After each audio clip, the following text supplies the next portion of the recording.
শান্তিতে নোবেল বিজয়ী বাংলাদেশের সন্তান ডক্টর মোহাম্মদ ইউনূস সম্প্রতি যুক্তরাষ্ট্রের সর্বোচ্চ রাষ্ট্রীয় সম্মাননা ইউএস কংগ্রেশনাল অ্যাওয়ার্ড এ ভূষিত হয়েছেন। এই জন্য জাতি হিসাবে আমরা গর্বিত। ডক্টর ইউনূসকেও জানাই আন্তরিক অভিনন্দন। তবে স্বদেশে তিনি যেভাবে নিগ্রহের শিকার হচ্ছেন তা সত্যিই দুঃখজনক। তার মেধা শ্রমে ঘামে প্রতিষ্ঠিত গ্রামীণ ব্যাংকও আজ হুমকির মুখে।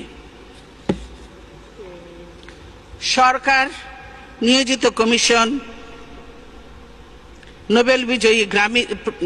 নোবেল বিজয়ী প্রতিষ্ঠান গ্রামীণ ব্যাংককে ভেঙে 19 টুকরো করার সুপারিশ করেছে।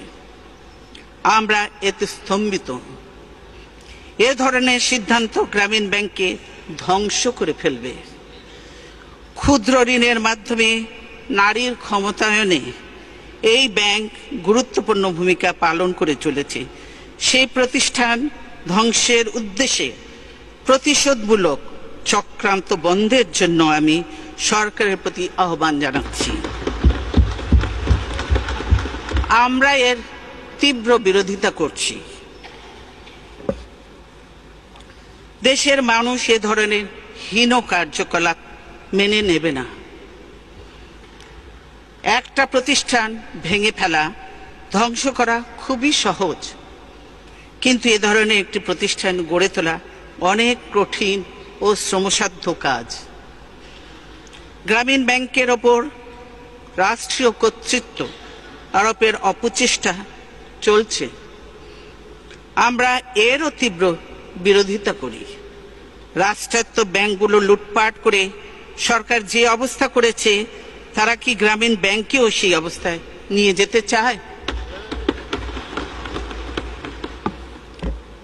আমরা ডক্টর ইউনূসের সমর্থনে এবং গ্রামীণ ব্যাংকের পক্ষে আমাদের দৃঢ় অবস্থানের কথা ব্যক্ত করছি। জাতির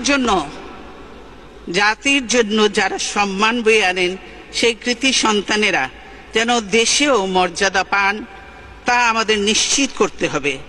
না হলে দেশ মেধাশূন্য হয়ে পড়বে।